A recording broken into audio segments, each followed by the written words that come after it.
And as always by Ricky Doyle. Ricky, how are you? Doing pretty well, Mike. How you doing? Fine. I actually think I was thinking about this morning when I was out for a jaunt. It's kind of weird that we say, hey, welcome to the thing that you actively sought out or clicked on, or you know what I mean? It's an exchanging of pleasantries. No, you and I can do it. Oh. But it's just weird to be like, hey, welcome into the thing that you decided to. Yeah, but everything to does that. No, I know. I'm just saying, generally speaking, I think it's sure. maybe a little ridiculous. I don't know. We just jump right into it now. That I don't hate that. Like You know what you signed up for. Yeah, and honestly, we have this, this system that we go through where we get our countdown and everything, and you and I are sitting here talking about cupcakes, and then we just have to basically turn that off and then turn this on. It's just I feel very we're strange. cutting it closer and closer with the countdown too. Yeah, but Before it was when you first see that number come up, it's like jarring. It says countdown from 10. Now we're so used to it, So- we're still talking cupcakes around the 2 second maybe mark. this is a conversation to have with the producers, but it's just one of those things where it's like, well, if there's a countdown, the countdown's there for a reason. If you don't want to, make the countdown 3 seconds then. I got it till, it's milking the game clock down to 0 before you take it a read, get and see what the defense is doing. A couple hard counts. I got the coordinator in my ear. I'm trying to make sure we're good to go. Divisional round, the NFL playoffs. Some would say this is the best week of the year. Some would say. I feel like that's Some a would take say. I've had in the past. I'm not entirely sure. I'm kind of Starting to question everything now. it's just Is that it might just be really? a reflection of is anything good? That's wild card round was not good. Sucked. Absolutely So sucked. I don't have a whole lot of faith that this is going to be much better. I think we're at the point now where it's just I don't know. Is this a watered down thing? Is this an elimination of the NFL's middle class thing? Is this just we were spoiled for too long and things were too great thing? I just feel like now. So how many? So there was how many games last week? 6. 6. So there's 4 this week. Yeah. 2 this next week, and then the Super Bowl. So you get 13 playoff games. What constitutes a good playoff season? How many of those need to be fantastic games? I guess it's like 1 a week, probably. I feel like now we're just kind of the first 2 rounds you're biding your time and you're hoping to get the best possible matchups in the championship I guess games and then the Super Bowl. I guess it's a far more defined way of the point that I was trying to make is that I don't know if the divisional round is as good as we kind of, and that that might be because of the expanded playoff then, right? That's the only change of it. Well, that and getting rid of Brady. I mean, but then sometimes you stumble into Baltimore Buffalo, for instance, where it worked out that way that we're gonna have Sure. that. That feels a like premier game. That feels like a game from 10 years ago in terms of that's an old school divisional round game. You know what I mean? I don't know. It's something I was thinking of. Maybe I just don't like sports anymore. But I do think with the wild card around, to your point, you're seeing there's just a clear upper class, and then there's the middle class who limps their way into the playoffs and they get kicked around and sent on their way. I thought I saw somebody talking about it since they've made the switch, there haven't been many. There's been at least one, because I know the Packers did it last year, of that 7 seed even giving a game, letting alone winning. Yeah. So, but the worst part is in a lot of those situations, it's you almost can talk yourself into the 7 seed. Yeah. Giving them a game. Well, yeah. And then the game starts playing out, and you're like, well, this is. And also, there's a reason that these 2 teams are where they're at. And then if and when the 7 and 6 teams start winning games, if they win games, they go play somebody who's more or less expected to kick their teeth in. So that's your a problem best bet too. in the wild card round is probably what we saw with Washington and Tampa, right? Where it's just 2 teams that the middle. You don't, you don't have any sort of long-term expectations for them in terms of this playoffs, and they just you get a fairly entertaining game. That might be part of the reason there's so much desperation to get Cincinnati in, right? Yeah. Then at least because you need something to hang your hat on those lower seeded teams. Where it's Cincinnati gets in, you got Joe Burrow, and that's a quarterback who could go into a duel. He could create a duel, and you're just not getting that with Bo Nix probably. Even the way that the Packers are right now, that probably wasn't going to happen. Also, we kind of talked about this last week. We talked about a lot on Friday when we were in the office. I feel like we touched on a lot of different subjects. Friday's a great day for just didn't do much work on Friday, I guess. Getting everything out there before the weekend. But styles make fights. Yes, and that applies to the NFL and just sports in general. Yeah, and I feel like you're you're seeing a lot of in a lot of sports, like just like positionless, identityless teams. Yes. You're not getting like the explosive offense versus the shutdown defense or whatever. Very good point. Yeah. And we're kind of going to get into that some this week, but it's still not exactly what it used to be. So, let's see. Is there anything else to kind of pick through from last weekend? We had Teddy Cole's birthday party, trampoline parks. Just will say, those are dangerous. I mean, I never felt like I was in threat, but I can definitely see. Is that an annual thing, the trampoline park? I get for me. Yeah, this is the first time we went. I mean, he turned 4. This was because it's a tricky time of year to have birthday parties. Yeah, it is. So this is his first friend's birthday party. So we're already starting to like think ahead. Like, gonna have to go to like a UMass Lowell hockey game at some point, stuff like that. But the trampoline park, I just want to say, I could totally see how Jabba Chamberlain almost died at a trampoline park. Those things are dangerous, but it does give you a better appreciation for the skill of athletes. I just want to put it out there that I'm, knock on wood, get a little run going here of not getting hurt doing stuff away from work. So I just wanted to check in on that. Cars are running fine, knock on wood. Did get to settle in and watch some football last weekend. Not as much as maybe I would have liked, so I will say that up front here. Did not really enjoy it that much, especially as a Green Bay Packers fan. That was not fun. I'm trying to think back to some of the proclamations or takes we had last week. Was there anything too crazy? I don't think so. I felt good about that Denver pick, and that kind of got away from them in a way that you probably maybe foresaw. We'll get into some of this as we go. I guess the big surprise of the weekend would have been, the Houston game, I guess? We were kind of in lockstep on that. Are we really all that? Like, that game wasn't even... I wasn't really sold either way. I mean, I flipped by the end of the week. I had something on Houston. Oh, did you? So it spoke to the conviction with which I made that pick last week on this show. And even then, that game was... the score is lopsided, but from what I've heard, it wasn't really that lopsided. So, yeah, we'll get into that. Tidying up some I witnessed an engagement this weekend. What? I witnessed an engagement. Oh, Jesus Christ. Like, was it a planned thing? Or why does that piss you off? Did you stumble into it? Or was it was a planned thing. That's... I don't know. That's you're right. The trampoline park's way better. No, that's one where that's... All right, then what do you want? What about this engagement do you want to share with me? I just wanted to... I thought we were going over our weekend. I'm very... It's a fundamental thing that I believe that should be a... I'm more of a keep that to your... Not... The announcement, obviously, people put it out there, but that seems like a personal moment. I think people go above and beyond when it comes to planning stuff out. Yeah. That's why I asked. It wasn't. I'm all for love. To each their own. This is. Well, we can disagree on this. Yeah, I mean, it is what it is. I mean, I think I'd probably lean your side, but whatever people want to do, you know. All right, I guess. Yeah, right, let's talk football. Yeah. Let's go. Let's move it on. I got you. Stuff I got to do. Mike Vrabel's Patriots head coach. Not a whole lot to get into there. I think we kind of were in agreement that was going to happen. The odds point to that as well. I don't think there's a whole lot to get into there, and I think that's kind of a good thing for the Patriots. Do you have any takes on the Vrabel thing? Nothing. And then also, like the carousel seems like it's kind of coming into focus a little bit. The timing with the interviews and things like that are a little bit interesting or a little bit convoluted, I guess. Where like it does sound like I feel like maybe Ben Johnson's a Vegas, front runner with Tom Brady out there. Aaron Glenn type of feels like a Jets or a Saints type of deal where like it is kind of weirdly settling in where like I think teams that are willing to take on more and more risk are going to get aggressive here, whereas like the Saints just kind of feel like we'll figure it out and we'll take whatever's left over. It's too bad that you kind of know going in like it's just like a game of musical chairs. Yeah, I would love for a team to you never really get a surprise. It is. So that is another. We could sit here and talk about this all day. Like the thing must be broken in some ways, or there's room for somebody to be a complete maverick when it comes to this stuff. Where it's just like 8 jobs come open and there's 12 coaches that we all assume are going to be in the running for these 8 jobs, and it's like it's never.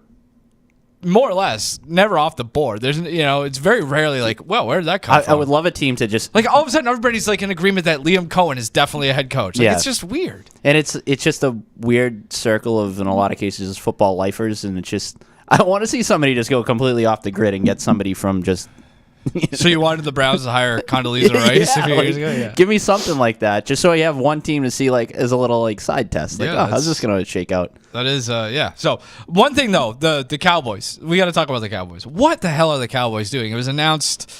I mean, this thing kind of all happened pretty quickly Monday night. The Cowboys announced that they were parting ways with Mike McCarthy, despite the fact that, I mean, it's the middle of January. Their season ended, 2.5 weeks ago?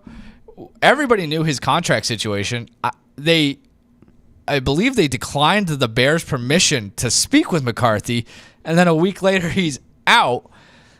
Literally hours after that, we're seeing a lot of smoke to an idea that Deion Sanders could be headed to the Cowboys to take over that head coaching job, which, by the way, just happens to come out on the same day that Colorado or Deion or whoever puts out a video of him addressing his college football team and saying, "I'm excited to be a head coach without my kids," type of deal.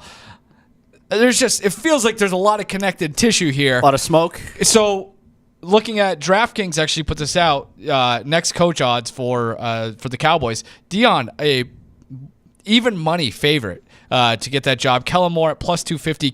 Cliff Kingsbury plus 350. Joe Brady 450. Ben Johnson 550. Bill Belichick plus 650. Steve Sarkisian plus 750. Jason Witten plus 850. Where do you think this lands? Do you have any strong takes on what should happen? And is this just kind of like the most Cowboys thing of all time? Oh, it's very Cowboys. What are they doing? But I also don't know that it's a foregone conclusion that Deion's going to end up there.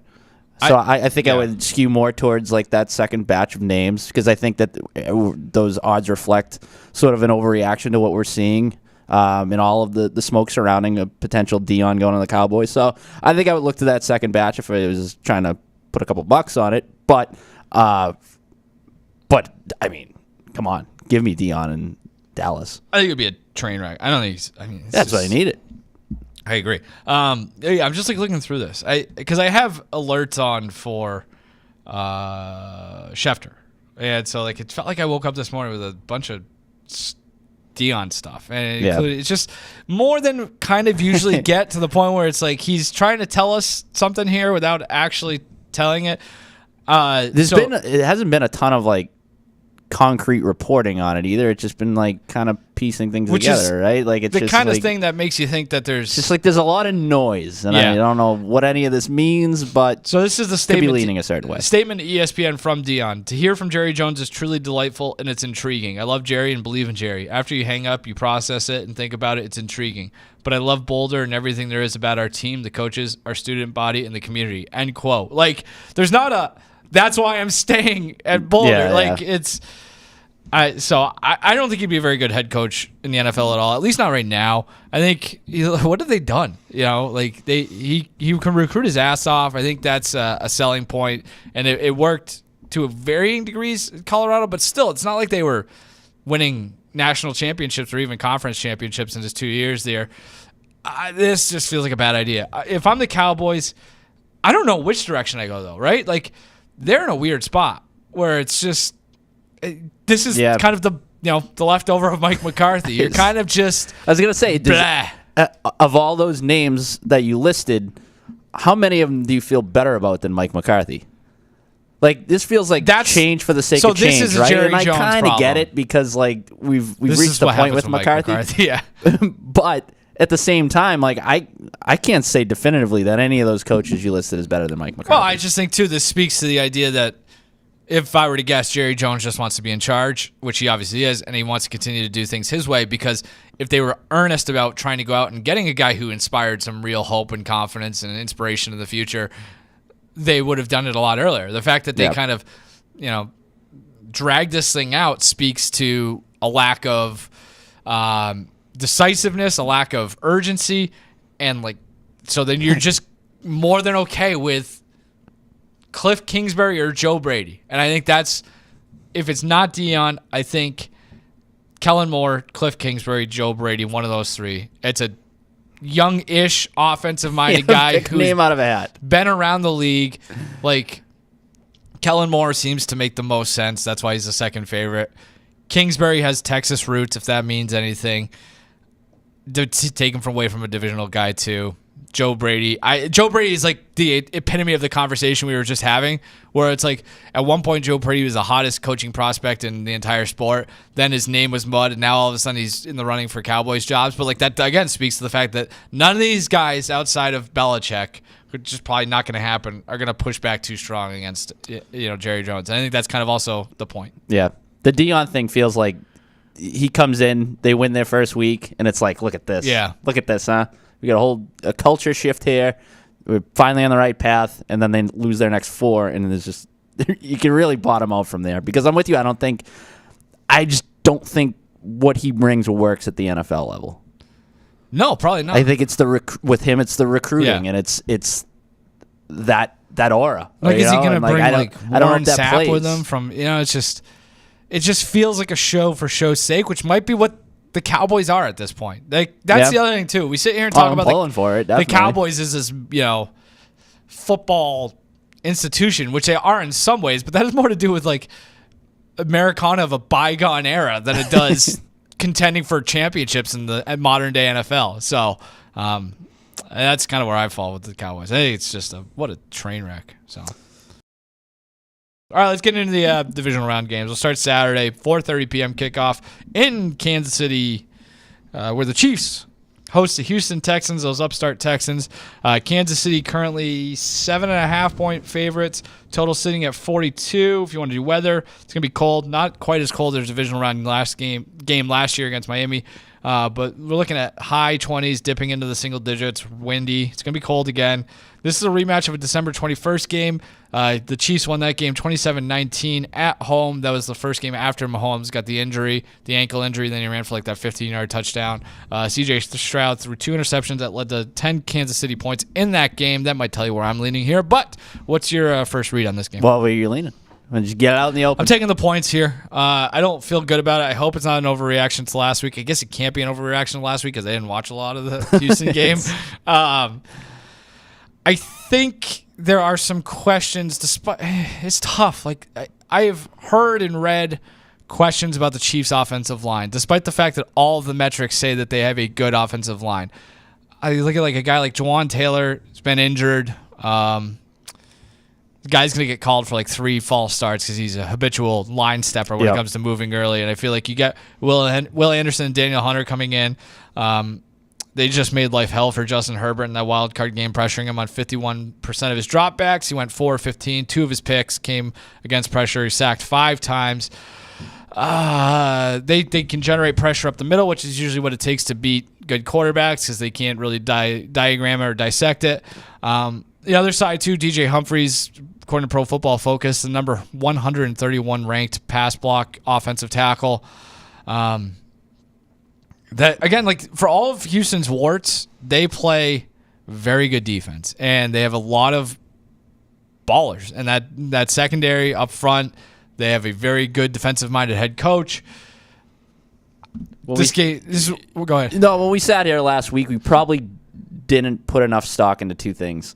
One, that the Houston defense was the best unit in that game. Yeah. And 2, the Chargers simply have no playmakers outside of Vlad McConkey. Sure. Which is. So like do I want to compare the Chiefs to the Chargers here? So we sat here and we were like, well, the Chargers in theory, based on what we had seen throughout the year, like it felt like they had a pretty high floor. Yeah. With the Texans, much higher ceiling. Sure. And clearly that's how it bared out. Yeah. I will say though, I'm not overly impressed with that win by Houston. No. Their offense still stinks. Yeah, and I agree. But I think here, in this situation, I go back and looking at the game from late December, can you just protect the football? Because, again, an 8-point game in what was pretty much a lopsided game. Like, you know what I mean? It didn't feel like Kansas or Houston ever really had a chance to win that game. Take away those 2 interceptions that both led to points, all of a sudden it's a much closer game. I'm not saying Houston's going to win this. I really don't even know if they have a chance to win it. But it's just there's so much evidence piling up that it's going to be a grinded out, ugly, low-scoring game that's going to be close. Kansas City this season, 11-0 in one-possession games that have won 16 straight decided by a touchdown or less. That's very impressive. 11-0 is great. you could also look at it and say they've played 11 one-possession games for a team that's the number was one that seed. graphic we pulled up a few weeks back? It was like, hey, if all of the one-possession games are flipped, they have like the number one overall fine. pick. They get that speaks to the institutional just foundation that you have with Patrick Mahomes and Andy Reid and those top-level players. Like, I trust them. I do. In a tight game, I trust them to come out and find a way to win. But they're playing close games all season long. They're playing low-scoring games all season long. Like, again, 11 games decided by one possession for a top-seeded team is a lot. That being said, Mahomes gets it done, 6-0 in the divisional round in his career. So I think this is, like, right at that number. I think it goes under, like, 20-13 type of deal. Yeah, I'm leaning towards laying the points just because I don't feel good about taking them, that's for sure.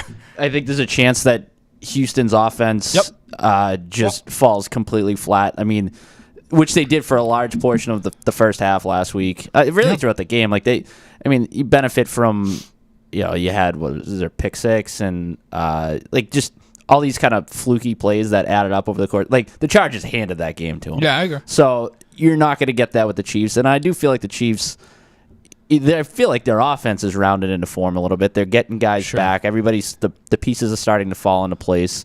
I don't know. It feels like we just kind of, I don't know if it's take the Chiefs for granted or forget about them or whatever it may be, but not a lot of buzz surrounding them coming into the playoffs. And I feel like this is a good spot to remind them that, like, hey guys, we're still in that, that like upper class and lower class we were talking about. Yeah, like we're still in that upper class. It's kind of crazy too. Like there's no buzz, and then you put them in this curtain jerker game too, which doesn't have a ton of buzz either. You know what I mean? Like I mean, I don't want to keep going back to it because we've done it so many times over like the last 3 years on this program. Like that's very Patriots-esque, right? Yeah, 100%. The height of the dynasty where it's like you pencil them into the AFC Championship. It feels like the case here. Trying to find, like, this feels, I will say this kind of has like the makings of, the game is actually more points than I imagined. Like the Titans going into Kansas City a few years back in the AFC Championship game, like that type of matchup maybe. But that game was the 35-24 game, so there's more points in that game than I kind of imagined or remembered. But it's just kind of wild to be like these guys keep finding new ways to basically reinvent themselves, or like you can draw back on an example of one of these games at every turn. So that's kind of where I'm at with that. So. Well, any play on the total or? It feels like you have to. 42 is so low. It's crazy the Patrick Mahomes game. I know. It like as bad as Houston's offense has been, like there's still enough playmaking capability on that side of the ball, coupled with the Chiefs, they're rounding the form offensively. So I would probably take the over. I think if Houston keeps it within the number or wins this game, they better hope for the under. Like that's their best path to victory is like their defense has another one of those performances. They just beat the crap out of Mahomes for 4 quarters. More think about it. If you are taking the Texans, you almost have to take the under. I know that number's so low, but it doesn't. I mean, like I would be shocked if Houston wins this game in a shootout. Yeah, like, that would be that feels like the least likely scenario. Yeah. So, I think that's it for this game. It's just we're moving. This is, it's like last week. I feel like we were career at the end this there. time of year. So, be sure to tune in every week to the Spread and Essence Football and Sports Betting Picks podcast. These drop every Thursday during the NFL season and all year round. You can listen to it wherever you get your audio podcasts, whether that's Apple, Spotify, any myriad of other platforms, or you can pull it up on your big screen in the living room as you're doing winter chores and watch on the Nesson YouTube, Twitch, or Facebook page, which is how I would prefer to consume our content. So join us every week. All right, we're going to Saturday night. This is, I'm actually not sure the time of this. Do you have the time off the top of your head? Not that it really matters. It's going to be like, 8:30, 8:15? 8:01. 8:01. I don't totally believe that, but I am sure. that's what FanDuel has. Yeah, FanDuel's got some weird numbers sometimes in that. I think those are like placeholders maybe, but whatever. It's 8 o'clock hour. 8 o'clock. Make sure you're on your couch. talking about like scenarios for how games could play out. This one's super interesting. I think this clearly, based on the total more than anything else, has a potential to be the best game of the weekend. You've got the Washington Commanders, the upstart Commanders. We've just got upstart teams everywhere we look. Going to Detroit to take on the Lions. Lions 8.5-point favorites. Total right now 55.5. I think the spread on this one is kind of dinged around. I thought I saw 10 at some points during the last few days, but last time I checked, it was 8.5. So I think this is going to oscillate too as we go throughout the week and people start thinking about various matchups, kind of get reacquainted with the Lions and learn more about maybe their injury situations. Does sound like they are pretty healthy, relatively speaking. They've got, 15 guys on IR, especially on the defense. But for the guys who like Montgomery, who are question marks, it seems like it's trending well. Whereas you got a Commanders team coming in off of what was the best game of last weekend too, probably. Sunday night win in Tampa Bay. Jaden Daniels, kind of a coming out party for a guy who doesn't really need it at this point in the midst of one of the best rookie seasons, maybe the best rookie season of all time by a quarterback. 8.5 points is a lot here. Two really good offenses, two questionable defenses. Do you have a lean or a way that you're looking at this one? Well, first of all, I don't know if I want anything to do with the total.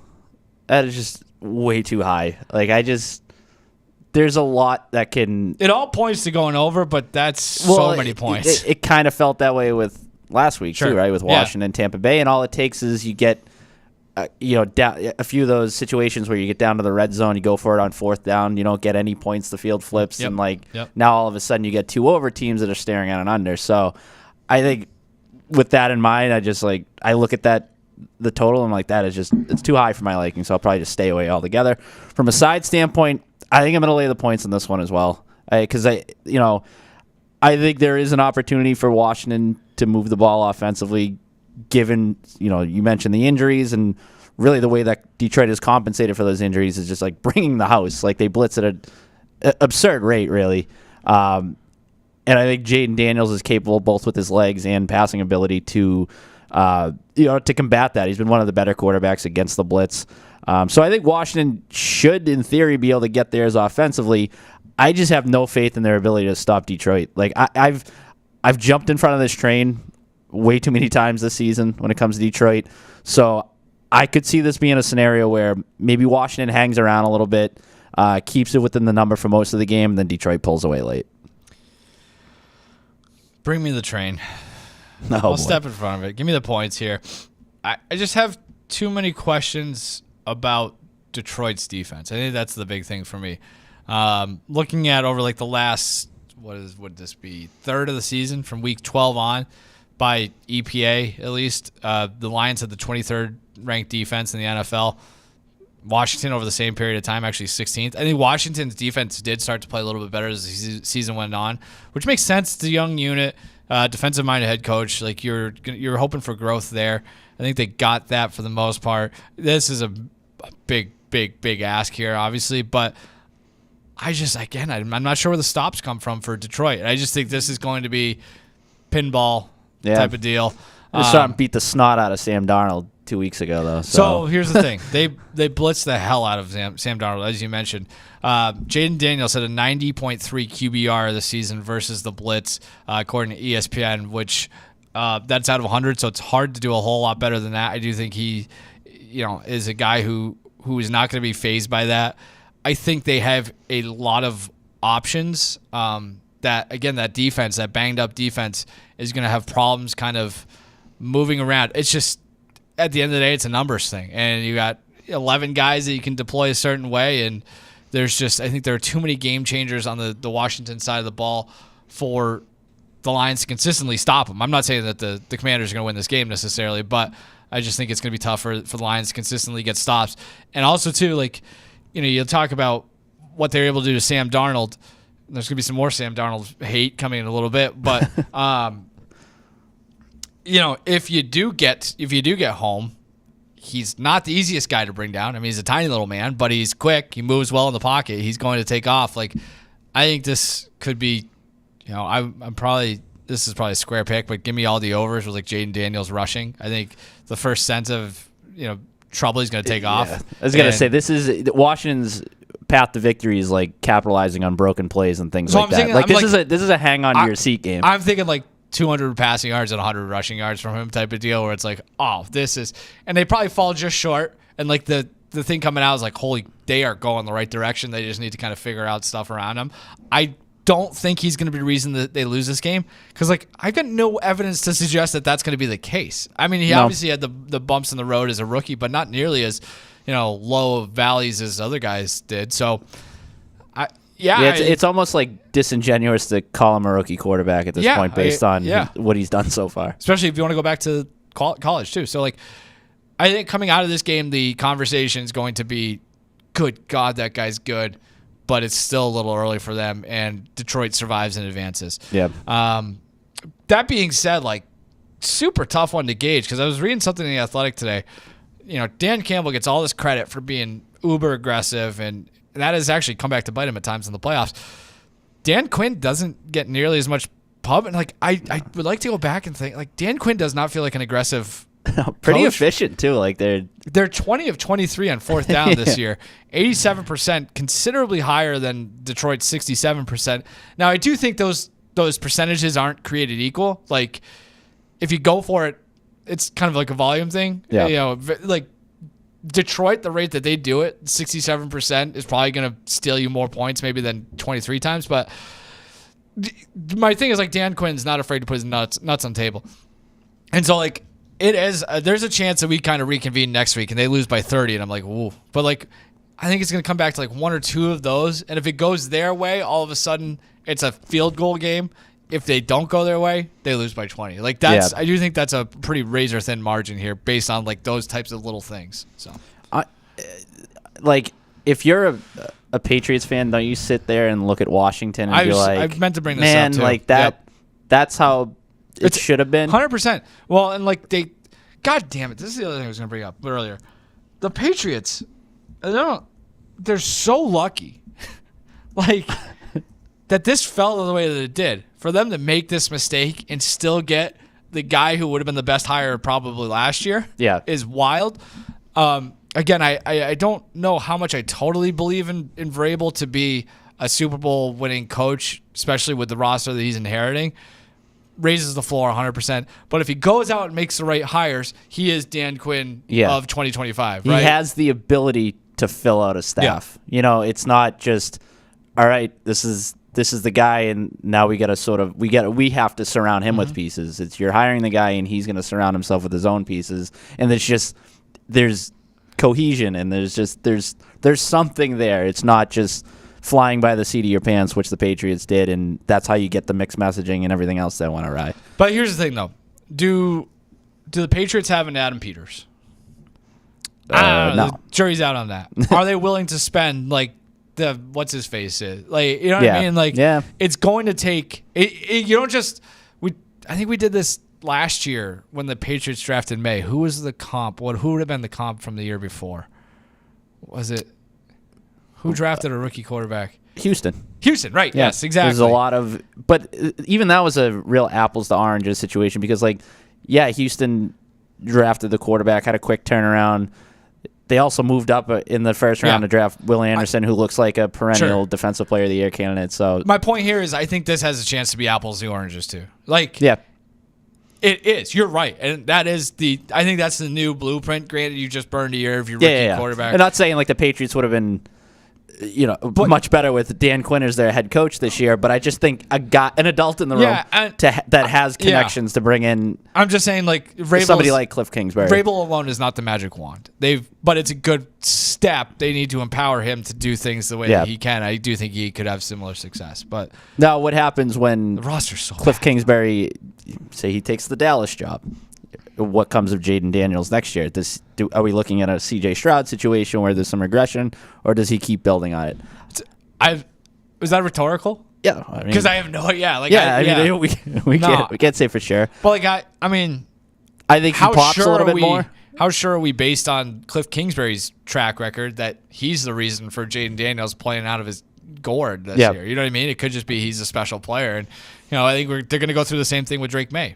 It doesn't sound like Alex Van Pelt's coming back, so that's another thing too. It's like, how good could he be without Alex Van Pelt, which is not a question I figured I'd be asking at any point, especially during this episode of the spread. But anything on the total on this game? The very high total, like I said, 55 and a half. This is like, reach out to me on Twitter Saturday night and ask if I've got a lean here, because this is one where it doesn't feel good either way. And like, I could see myself betting on the over, and then all of a sudden we're just punting away for the first quarter, and all it takes is one quarter. Or it does. Or it's like, I'm gonna be super sharp here. I'm going on the under, and it's 21-14 after the first quarter. It's just like, God damn it. So like, This just feels like a cursed, I don't have a take type of thing here. Stay away. I think there's value in that. Yeah, of course. No? But like, I think going back to what we were talking about with that first game, I think the similar comp here is, if I do think the Commanders are going to stay within the number, I think it's a high scoring game, right? Yeah. Or they win outright, which I don't think is. Is that on the table? Are they the most likely underdog outside of that last game to win this week? I think they are, actually. Maybe. Just because I think they could put up 40. Like, you know what I mean? I don't think they're not the best team necessarily of the underdogs this week outside of that Sunday afternoon game. But, like, I could see it, because if the Lions come out and give up like 10 points this week, I am going to have to completely reassess the way I look at things, because I am really on my priors here about that defense. But I don't know. Anything else on this one? No. I think I got one more promo. This is the greatest football podcast of all time, greatest sports betting picks podcast of all time. This is The Spread. Releases every Thursday on the Nesson family of podcasts and vodcasts.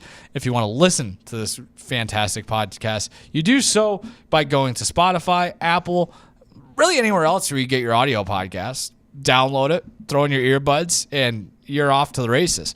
If you want to watch it, that's an opportunity to do that as well. You can do it on your phone. You can do that on your computer. You can do that on your TV. You can do it in a variety of ways at our various video channels, whether that's YouTube, Twitch, or Facebook. Just go look for Nesson at all three of those, and you can have the spread delivered to you every Thursday. All right, let's move to Sunday. Let's start with the NFC game, which is the next one on the schedule, so that's the obvious place to go. I like that we're going chronologically this time around. There you go. Los Angeles Rams. They won Monday night against the Minnesota Vikings. They go on the road to Philadelphia. The Eagles, 5.5-point favorites at home. Total set at 43.5. Weather, the high on Sunday is in the mid-30s. Going to go down into the teens. It's a 3 p.m. kickoff, so the sun's going to set at some point.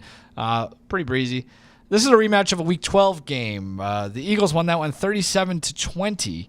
You might recall that as the Saquon Barkley game. Yeah. He ran for 255, caught another 47. A.J. Brown also went off for 109 and a touchdown. This is the worst game of the weekend. Yeah. Probably. The Houston game. It doesn't really do anything for me. I don't know. I'm laying the points here. I'm taking the Eagles. I think the Packers are better than the Rams. And the Packers were getting 4.5 last week. The number's up to 5.5. I think it should be a little bit more. And I'm not even necessarily playing the number here. I think the Eagles can smother the Rams. And I don't believe in the Rams defense whatsoever. Like, I saw a Green Bay defense play maybe its best game of the season last week, and held Philly to, 19 points. I don't think the Rams have that in them, and if they do, they showed it on Monday night. Again, this is another thing too. Like, they really pressured Sam Darnold in a way that made him look like a clown. We lost him a lot of money, and he's held on to the ball forever. I think there's only like 2 quarterbacks. I thought I saw this on ESPN. Yeah, there are only 2 quarterbacks who take more time to get rid of the ball than Sam Darnold, and Jalen Hurts is one of them. There's a huge difference, right? Like, he can run with the football as well. The Rams, they did a great job on Monday night. Sacks of they got 10, 7, 12, 8, 7, 11, 13, and 8 yards. Really flipped the field, changes the entire game. If they can do that against Philly, they've got a chance, because I don't totally believe in Philly's ability to manufacture big plays on offense at a consistent basis. I just don't think they're going to do that. This Eagles offensive line is so good. I think they find a way to dominate the trenches here. This just feels like of all the games this weekend, like the Anaconda just vice grip, and I just like there's a ton of explosive potential on that Rams offense. I just don't see it happening here against this defense. The Rams offense hasn't been that great for a while, right? It's been kind of middle of the pack. Like, you just look at it and you're like, it's in there somewhere. Yeah, like, it could still be there. You've seen it in spurts, but it hasn't happened on a consistent basis. Is that an offensive line thing then? Like, you know what I mean? Because like if you do think about it, Kupp, Nakua, Williams, Stafford, and McVay, like that's a pretty good. Yeah, they've just with them. It's felt like it's always been something, right? Like an injury here, an injury there. Somebody's banged up, even if they are playing. So it hasn't never really felt right. I think I'm leaning more towards the total here. I love the under. Yeah, because I think it's to your point. Like I think this is a game where Philly just leans on them for 4 quarters. Like dude, just line it up. We're just gonna run it down your throat. I think the Rams defense could cause some problems because I'm not sure if Jalen Hurts is 100%, and I think there's still some rust there. Like he didn't look great. No. So like the big playability sometimes lacks. So I think this just becomes a very methodical game in which Philly's defense is like the carrying unit, and the Rams don't do a ton offensively. You're looking at like Rams put up like 10 points or something, and it's all Eagles. A very similar situation to what we saw last week. Sure. Which is not entertaining, not great for the long-term viability of this 2025 playoff. But one other thing I think I saw this on Action Network. This is actually from their trend story last year, so I'm not entirely sure if the numbers need updating. But going into the 2024 playoffs, over the last 20 years, a dome team has played outdoors in sub 30-degree temperature 8 times, going 2-6 and losing by an average of 10 points per game. That's something to consider. Also, too, you want to talk about narratives and things like that. Weird spot for the Rams, right, where LA's got a bunch of stuff going on. They had to go to Arizona. Now they come back. It's technically a short week. You've got to go to Philly, play outside. It's always that second week that I'm more concerned about than like the initial let's just go there, let's just do this and whatever. Maybe it galvanized you a little bit. Like then there's more often than not, it feels like there's like the regression to the mean, and it's just like. Yeah, this isn't everything catches up with you. Yeah, I don't even think it's necessarily like intangible based. You know what I mean? I don't think it's like they were super excited to win that. Yeah, no, it's not that. Week. I think it's just physically. Like I think it's mentally too. I think it's you're just exhausted. Yeah, they put it all out there, and it does work sometimes. Like they do have the makings of like a potential 2007 Giants type of thing if they go on a run, right? I think that's a fair comp, like a veteran quarterback, some skilled playmakers, and a defense. Yeah, I just don't think the Rams' defense is as good as that Giants defense. It's not a perfect thing, but it's just like if those pass rushers. But it's just I don't see it happening against this. Like if they get through this week, maybe. As good as the defense has played in recent weeks and down the stretch, it's still an inexperienced team. Like that unit feels like it's a year away from really becoming a force. So like you could see them maybe falling into some old habits that hurt them earlier in the season. They're gonna be in a weird spot though, like long term. They have a lot of young talent, and on the offensive side especially, they're gonna have to pay those guys. They've done a really good job of drafting, but like, what do they do at quarterback? Like it's maybe they're a Sam Darnold landing spot. Do you want to touch up anything on the Vikings and Sam Darnold? What a bunch of frauds, by the way. Wow, it's just. They are what they thought we were. Like you and I, we deserve a nice little victory lap here over the Pittsburgh Steelers and the Minnesota Vikings, 2 teams we were not buying into. I will say, now I'm, excuse me, speaking out of both sides of my mouth, we did sit here like 2 weeks ago and be like, where do we put Jared Goff and Sam Darnold in the top 10 quarterback conversation? And since then, he's been absolutely atrocious. I don't think he's as bad as he showed on Monday or the Detroit game. I think you got to put him in the ring. I think Minnesota should still bring him back. I think they should franchise him, right? Just make it a short-term decision. I think they do have a ton of cap room too, so it's not financially a huge burden for them. Could get kind of uncomfortable, kind of awkward. But there's no guarantee a guy comes back from a torn ACL. Then he had like the cleanup too. Like who knows what JJ McCarthy's situation is? I mean, if you feel like the rest of your roster is good enough to contend, make the money work, right? Yeah, they lost in the wild card round of the playoffs. Go have a sick draft. You won, 13, 14 games. You got if you think the rest of your roster is good enough to replicate this season next season, then you owe it to the rest of the team to have a quarterback who's capable of performing at the level he did for much of the season, not just throwing a rookie with 0 NFL experience coming off a serious injury. Like, that to me feels like a little bit of a gamble. Yeah, you're like too good for that at this point. Like, you almost kind of owe it to your entire locker room. Now, if you want to say that you have faith in Kevin O'Connell's ability to coach up a cheaper version of Sam Darnold. Sure. That to me is the argument for not re-signing Sam Darnold. Not so much we're just going to hand the keys to J.J. McCarthy and hope for the best. Yes. What's the best NFC Championship game? What are you hoping for here? Detroit and Philly.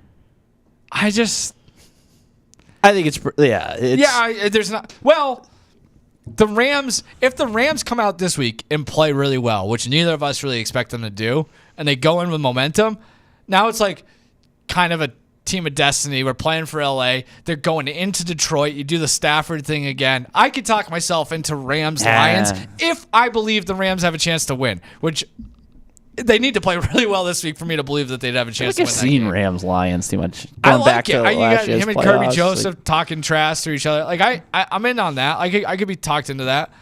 And it's more like the Eagles. I don't like the Eagles. They're just they're boring. I feel like the Lions are a team that a lot of people are rooting for, so there's a little bit of good and evil involved there. Just anything but Eagles Commanders, and then we're really in trouble. Like we're back at the link. It's just it could be a really good championship weekend if everything shakes out the way it's supposed to. Because this last game, I don't even know if it matters necessarily which of those teams wins in order to make it. We'll get into this. My issue is more with the Chiefs than anything else. But anyway, let's get to the game of the week. I forgot that they do this now. I don't know if they've always done this. 6:30 kickoff on the divisional round. Like they've kind of, I think they did move that back, where this is like now the conference championship type of schedule on divisional round Sunday. You get the Ravens going to Buffalo to take on the Bills. Game of the weekend, game of the year, according to some people. Kicks at 6:30, like I said. Totals 51.5. Buffalo opened as a favorite. Has now been bet down to the underdog, and as we have it right now, the Ravens are 1.5-point road favorites. This is another rematch this weekend of a Week 4 game in which Baltimore beat the holy hell out of the Bills 35-10. That game was in Baltimore, if that does anything for you.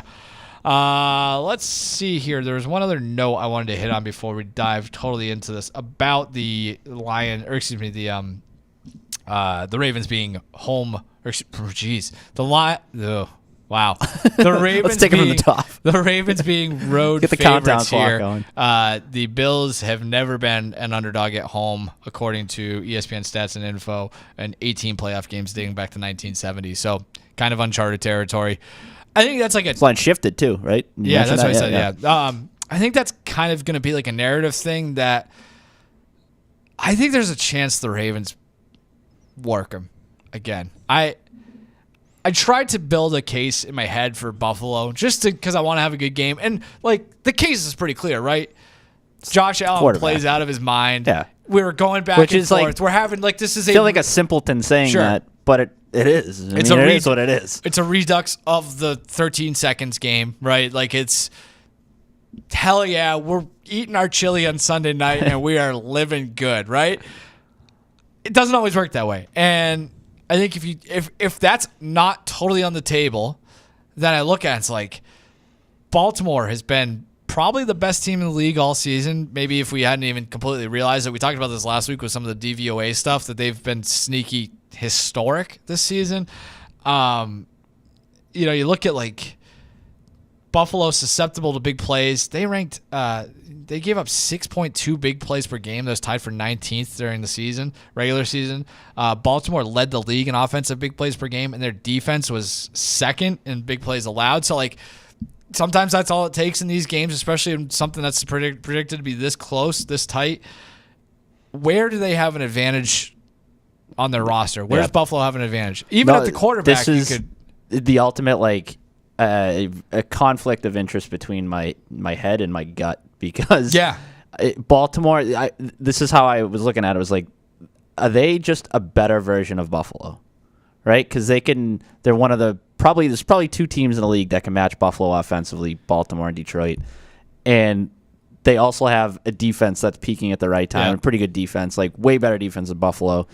Yeah. Plus, you could argue, well, I think it's inarguable that they're better coached. Like, give me Harbaugh or McDermott any day of the week. So, to your point, it's like, where is the clear advantage? Might not even be at Buffalo's biggest area of strength. Most teams, it's the quarterback when you're talking about Buffalo, but that is kind of not a factor here either because they're on an even playing field. So it's difficult to make a case for Buffalo that doesn't just revolve around Josh Allen playing like at a ridiculously high level and being home. Yeah, if you buy into that. But I think I'm taking Buffalo. all right. Yeah. It's a gut play, and it's probably just centered around that I've just been in on them for a little bit, and I don't want to get off now. Do you know what Lamar's touchdown to interception ratio was in the regular season? No. 41-4. Yeah. I didn't realize it. Like, that's so good. And he's the kind. It does feel like this might be his year, right? Like, I feel that way about both of them. Yeah, I know. It's just truly remarkable, though, that somebody like Lamar, who has made such strides in, like, his ability to make decisions, his ability to throw accurately, his ability to, I mean, we all know he can run a 4, whatever, like, but he still has that. It's not like that thing went away. No. So, I mean, 3rd and 8 this week. He's going to pick up 14 at some point, and it's like, geez, what do you do? I think you could probably already make this case based on just like what you see from him on a week-to-week basis. But if he wins a Super Bowl, the conversation, like from a historic standpoint with him, now you're talking like he's one of the best players we've ever seen. He already has like what he's able to do is unprecedented. 3-time All-Pro. The guy has run for how many yards in his career too? Like that's a thing. He's like he tilts the field in a way that no other player in the league does. 6,000 career rushing yards. Yeah. Ran for 915 yards. In the thing with him too, it's like he's done it. He's gonna win the MVP again, by the way. He's done it with different combination. He's done it with different offensive coordinators. He's done it with different weapons. Who's been his best receiver? I mean, probably the fact that Zay Flowers, like, who's over like the course of his career. Yeah, I don't know. Mark Andrews, Hollywood Brown. Yeah, Mark Andrews. Right. So like Odell, and it does kind of feel like they found like the perfect time to get him Derrick Henry. Right. Like, what a great move. It's just it does kind of feel like it's his time. This is a tough draw though. Like that's the thing, and there is some of that playoff stink on him, but like that's only there until it's not too. Like this could be one of those games though that like it's late on Sunday. It's it's dark out. It's cold out. You got the chili fired up, and it's just these two quarterbacks going back and forth, and you're like, wow, we're like. This is pretty badass because they're both putting it on the table right now. That's all we can ask for. I mean, that's the one thing that you're hoping for. Like, because I think that's what we got. I don't think these guys are that good. So, and it's a coin flip if that's the case. So yeah, you're looking at Chiefs Ravens next week then. I'm looking at Chiefs Bills. Chiefs Bills. Yeah. Oh, okay. I'm taking Buffalo. Oh, I thought you were taking Baltimore. No, I just laid out all the reasons why Baltimore is the heady pick, but I'm going with my gut. All right, taking Buffalo. I think we win either way. So we'll be back again next week to break down whatever matchup it is. Ricky will be, here to regale all these tales of love across the nation. I'll keep you updated on my child, and we'll go from there. So thanks for joining us on The Spread. That's Ricky. I'm Mike. We'll see you again next week. Goodbye.